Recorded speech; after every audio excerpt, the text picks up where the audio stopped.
Hello guys, welcome to another video. Today I'm gonna teach you how knights move on the chessboard.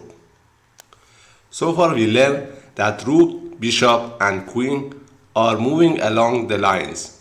But knight is the most tricky piece on the chessboard. And knight is the only piece that can jump over the other pieces.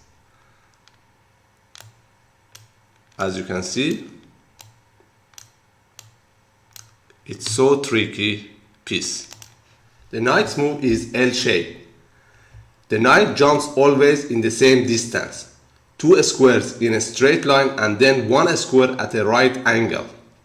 Here our knight is in white square, but in next move it will go to black squares, as you can see here. So the only piece on the chessboard that change its square from white to black and from black to white is knight.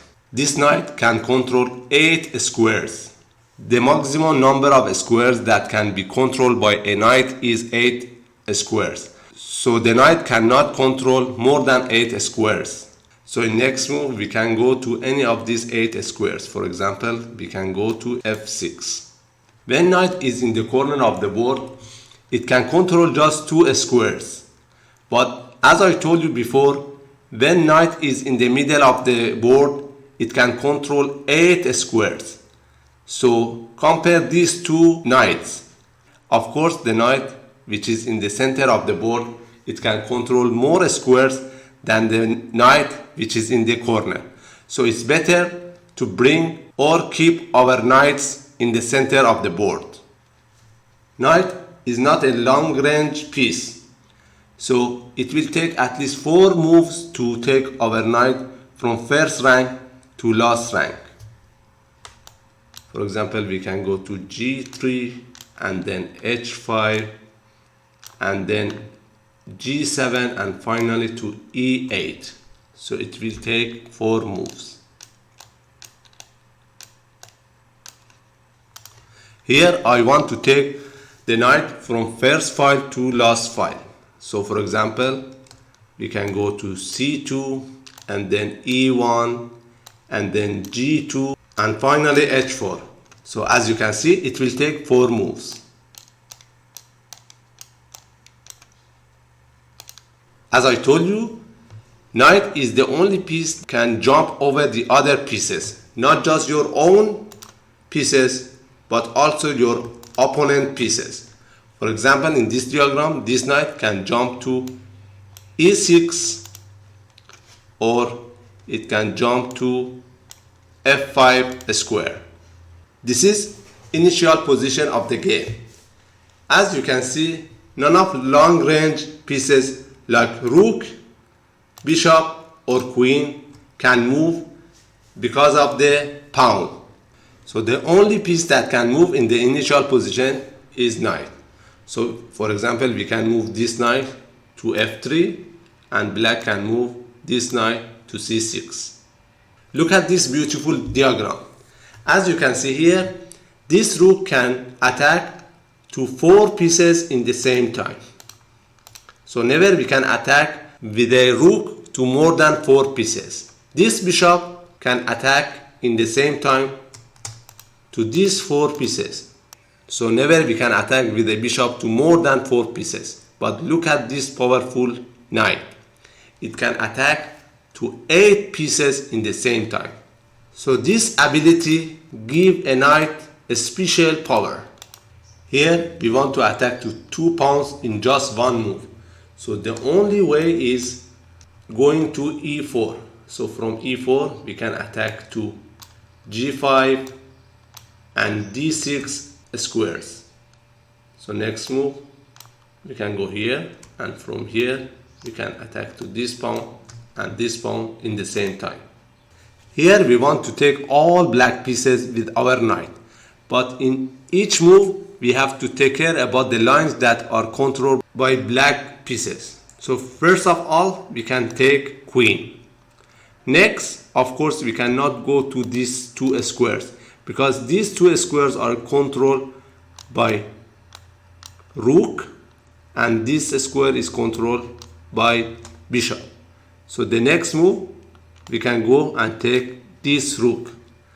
In next move, of course, we cannot take this pawn because this pawn is controlled by this rook. So the next move, we can go and take this rook. Next move, we cannot go to this square because it is controlled by bishop. So next move can be this move, and finally we can take the pawn. Here we want to go to h8 square, but there is some condition. We cannot take any black pawns and we cannot go to any red squares.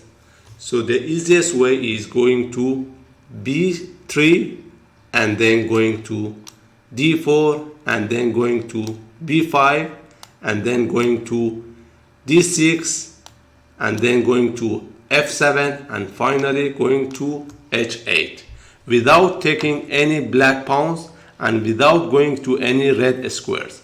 So we can go to b3 and then we can go to d4 and then b5 and then d6 and then f7 and finally to h8.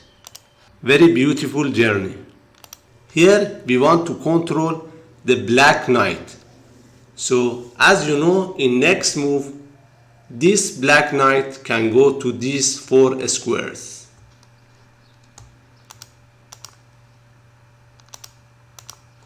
So how we can control these 4 squares with one move by our bishop? So the only place is this square. So if we go to this square, from this square we can control this diagonal and at the same time this diagonal. So we can go here, and this knight in next move cannot go to any of these 4 squares because they are controlled by our bishop. Here we want to take all black pawns. So the quickest way is taking h3 and then f2 and then e4 and finally d6. So we can take first of all h3 and then f2 and then e4 and finally d6. Here we want to attack all black pieces in just one move. So the only way is going to e5 square. So from e5 square we can attack this pawn, this bishop and finally this queen. So we can go here, and from here in the same time we are attacking all black pieces, as you can see. Here we want to control the black knight in just one move. As you know, this knight in next move can go to these 4 squares. Already this square is controlled by our bishop. So in just one move we want to control these 3 remaining squares. So the only way is taking our rook to this square, and from here it can control all 3 squares in the same time. So next move we can take our rook to g6, and from here it can control these 3 squares. As I told you before, this square is controlled by our bishop. So in next move this knight cannot go to any of these squares because we can capture that easily. Here we want to control the black knight. As you know, in next move this knight can go to these 2 squares. So with just one move we want to control these 2 squares. As you know, these 2 squares, they are in this diagonal. So in one move we can control this diagonal. So we can go to a5 square, and from here we can control this diagonal. So next move we go to a5, and from here we can control these 2 squares. Here we want to take all black pieces, but we have to take care about the lines that they are controlled by black pieces. As you know, this rook can control this rank, and this file, and this bishop can control this diagonal and this diagonal, and this bishop can control this diagonal and this diagonal. So we have to take care about the red squares. So the only way is going to c8 and then to d6 and then taking rook and then going to e5 and then taking this bishop and finally taking this bishop. So this is our only journey. So we can go to c8 and then d6 and taking the rook and then e5 and taking this bishop and finally taking this bishop. Here we want to go to h8 square, but there is some condition. We cannot take any black pawns and we cannot go to any red squares. So the only way is going to b3 and then d4 and then f3 and then h2 and then g4 and then h6 and then f7 and finally h8. So we go to b3 and then d4 and then f3 and then h2 and then g4 and then g6 and then f7 and finally to h8. What a beautiful journey. Here we want to go to h8 square in just 4 moves. So the only way is going to f3 and then going to e5 and then going to g6 and finally going to h8. So next move f3 and then e5 and then g6 and finally h8. Here we want to go to a8 square in 5 moves. So the only way is going to b3 and then d4 and then e6 and then c7 and finally a8. So we go to b3 and then d4 and then e6 and then c7 and finally a8. Here we want to go to f2 square in 8 moves. So the only way is going to f7 and then d8 and then b7 and then a5 and then c4 and then b2 and then d2 and finally to f2. So we go to f7 and then d8 and then b7 and then a5 and then c4 and then b2 and then d1 and finally to f2. What a long journey.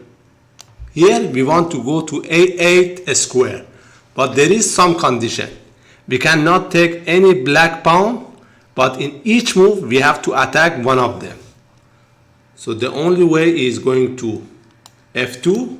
From here we can attack h4 pawn. Then from f2 we can go to d1. From d1 we can attack c3 pawn. And then from d1 we can go to e3. From e3 once again we can attack g4 pawn. And from e3 we can go to d5. From d5 once again we can attack this pawn. And then we can go to b6. From b6 we can attack a4 pawn. And finally we can go to a8 square. So first of all we can go to f2. From here we can attack this pawn. And then we can go to d1. From here we can attack c3 pawn. From d1 we can go to e3. From here we can once again attack this pawn. And from e3 we can go to d5. From d5 we can attack c3 pawn. And from d5 we can go to b6. From here we can attack a4 pawn. And finally we can go to a8. Here we have the same concept. So we cannot take any black pawns, but in each move we have to attack one of them. So the only way is going to c2. From here we can attack b4 pawn. From here we can go to d4. From here we can attack f3 pawn. From d4 we can go to c6. From here we can attack once again b4 pawn. From here we can go to e4. From here once again we can attack f3. From e5 we can go to f7. From here we can attack h6 square, and finally we can go to h8. So first of all we can go to c2. From here we can attack this pawn, and then we can go to d4. From here we can attack f3. From d4 we can go to c6. From here we can attack this pawn, and then we can go to e5. From here once again we can attack f3, and then we can go to f7. From here we can attack h6, and finally we can go to h8.